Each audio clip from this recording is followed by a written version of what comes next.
আসসালামু আলাইকুম ওরহমতুল্লাহি তাআলা বারাকাতুহু। সকল প্রশংসার আল্লাহ পাক। তো আপনারা কেমন আছেন? আশা করি আলহামদুলিল্লাহ ভালো আছেন। এই দুনিয়াটা কত বড় যে চলার একটা মুশকিল। সহজ মনে করলে সহজ, আবার কঠিন মনে করলে কঠিন। আপন পর কে, কেউ আপন নয়। কিছু স্বার্থের জন্য সবাই আপন হয়ে যায়, আবার যখন স্বার্থ শেষ হয়ে যায় সবাই আবার পর হয়ে যায়। বুঝলি, এই হলো দুনিয়া।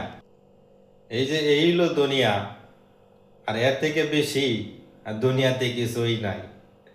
সবাই আপন, সবাই পর। সবাই ভালো থাকবেন। জাযাকাল্লাহ খাইরান।